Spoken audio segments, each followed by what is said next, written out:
mind. I don't know why, but yeah, just like, imagine that you're in a wagon, right? And you're just minding your own business, you're just going down the trail. Just, yeah. And God's sitting next to you. And God's like, son, daughter, let me drive. You don't know how to drive, so let me do it. Right? And we sit there and we think about it. We're just driving a little bit more. No, God, I'm good. Like, that's good. I got it. I got this. I can handle it. And God's like, no, like you actually don't know how to drive. Why don't you give me the reins, give me the steering wheel. I can do this for you. I'm like, nah, like it's all good. And then we hit a bump a few minutes later, and we veer off the path a little bit, and we're like, oh, snap, like that was kind of crazy, but I'm back on it, you know. And then we hit one more bump, two more bumps, and it just keeps getting more and more progressive. Whenever we're trying to drive ourselves, and then we wind up in this ditch, right? We fit so many bumps that we're completely off the path. We're literally like head over heels in a ditch, and we're laying there, and we're just like crying out to God. We're like, God, where are you? Like, why aren't you here? Why can't I hear you? Where have you gone? Yeah. Like, why did you let this happen to me? Why have I messed, like, why have you let me mess up like this? Right? Oh. Come on, Pat. Give me 1 second. Come on, Pat. Woo, woo. Ow, better preach.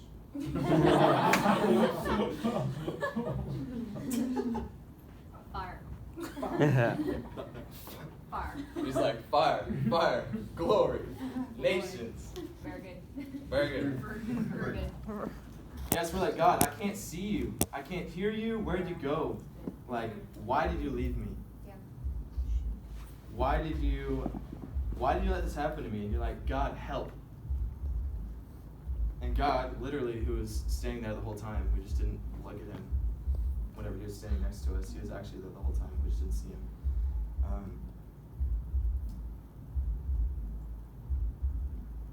He rushes over whenever we say, God, I need you. He's like, okay, like I'll come in. There's a story that one of the people in my church back home, it's a married couple that I know really well. Him and his wife, they have this daughter. Her name's Riley. She's super cute. And not too long ago, she was in childcare at the church, and she's really young. She's like, I don't know how old she's 3 maybe. At the time she was being potty trained, and she got really confident. She's like, I can do this. Like, I'm gonna go to the bathroom by myself. I'm not gonna tell anybody. And I'm gonna do it by myself, and I'm gonna poop in the toilet, and it's gonna be awesome. Well, literally nobody knew she was going, and so she goes to the bathroom, and she winds up, right whenever she gets in the stall, she winds up having an accident. You know, like, it's a bad accident too. Like, it's almost like a skid mark. Like, it's a freaking 17-car pileup, you know?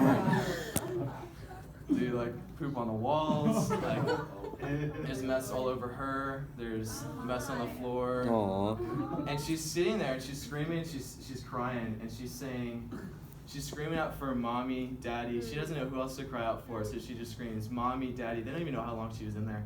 Could have been 2 minutes, could have been 15 minutes. Nobody knew she was in the bathroom, so they don't know how long she was in there. But whenever the wife heard her daughter screaming, immediately it was like instinct. She ran to the daughter. She didn't do anything else. She didn't think like, oh, like you're disgusting, like you have poop all over you, like that's pretty gross. But in the moment, you don't think that. You think, you're my daughter. I'm gonna get you out of that as soon as I can. I'm gonna clean you up. She literally slid into it. Like, she got on her knees and got in her mess. Literally got in her mess. Yeah. And cleaned up her daughter, cleaned up the walls, cleaned up the floor, comforted her, said, it's okay, I'm here. And it's like, that's a woman here on earth. Yeah. How much more does our Heavenly Father? Yeah.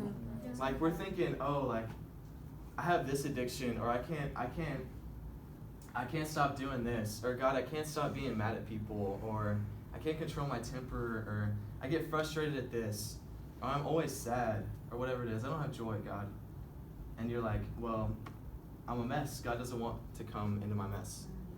But literally, if we cry out to God, He's going to come sliding into our mess. He's going to clean us up. He's not going to say, ugh, like, you're disgusting. Like, get away from me. Yeah. He's going to literally slide into our mess and rebuild us. Yeah, He gets down on His knees. He helps us. He steps into our mess and pulls us out of our situation into new life. From bondage to freedom, from brokenness to wholeness.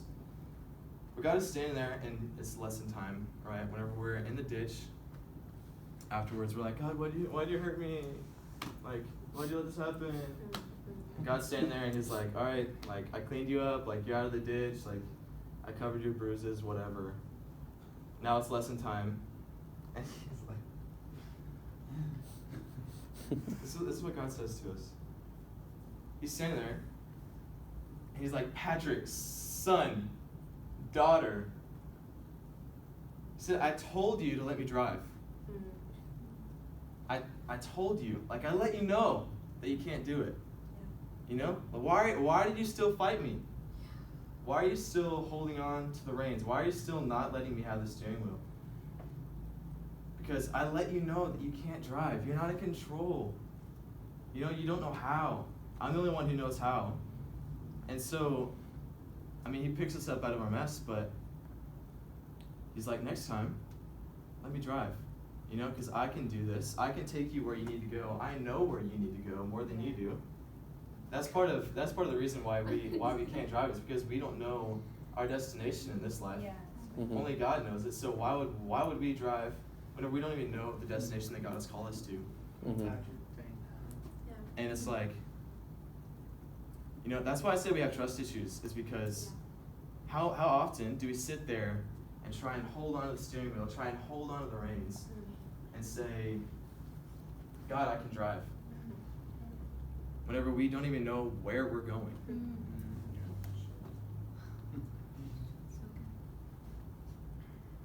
It says, trust me, that where I bring you is the best place for you to be. So whenever you don't surrender your situation, in turn, you're not allowing God's peace to come inside of you. Because I don't know about you guys, but in my personal experiences, whenever I haven't,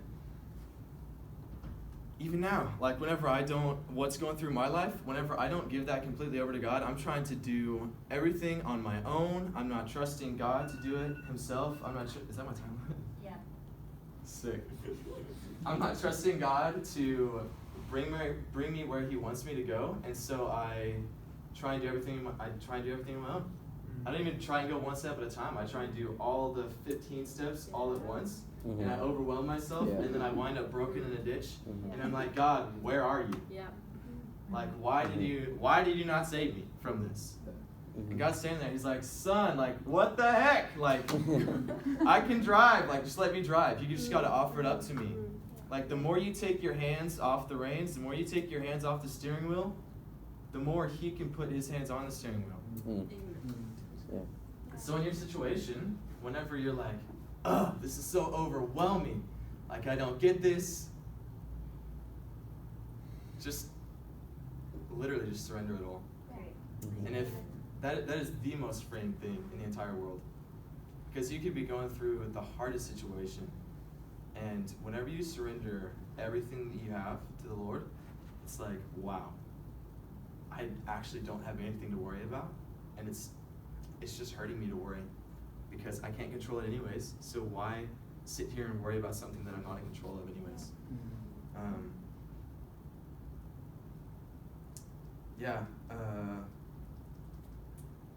Proverbs, this is the very frequently quoted scripture, but it's Proverbs 3:5-6, and it got me through some of the toughest seasons. It got me here, actually. It's what I meditated on and rested in whenever I was thinking about coming here, when I was thinking about applying. And I just pray that we wouldn't let it become stale. You know, that it would be something that we can hold to. And it says, Proverbs 3:5-6 says, trust in the Lord with all your heart and lean not on your own understanding. In all your ways, submit to him, and he will make your paths straight. Exodus 14:14, the Lord will fight for you. You need only to be still. Isaiah 41:10 says, so do not fear, for I am with you. Do not be dismayed, for I am your God. I will strengthen you and help you. I will uphold you with my righteous right hand. The reason that we don't surrender our situation is because we're not looking to Jesus in that time. We're looking like Chapel. We're looking at the mountain. We're not looking at Jesus. You know? And whenever we take our eyes off of Jesus, that mountain becomes insurmountable. Because without him, what can we even do? You know?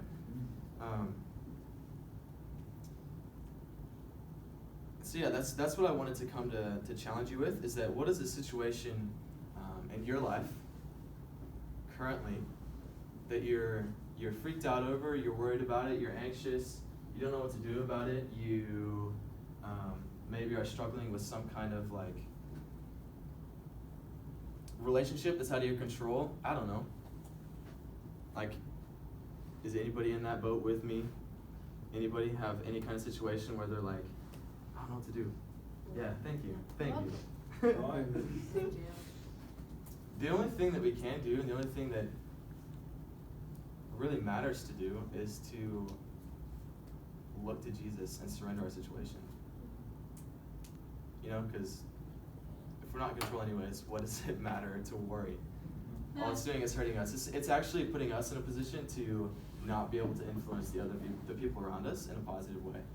Because we're worried about our own situation. We're being selfish in that moment. We're like, I'm worried about myself. I got to figure me out right now.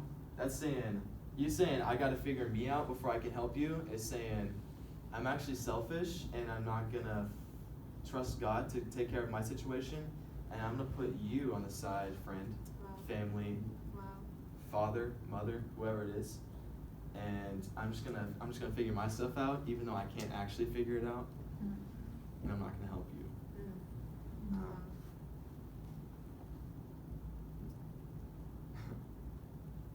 So yeah, Proverbs 3:5-6 is the one that's resonated with me the most, and so I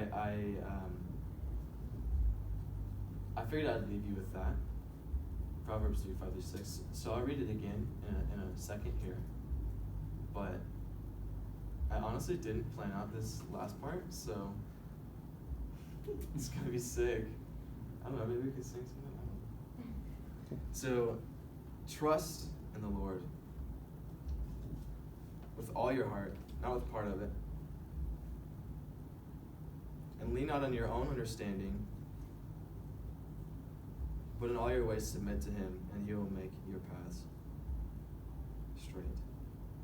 He'll get you where you need to go if you trust him. Amen. Where he's called you to go. So good.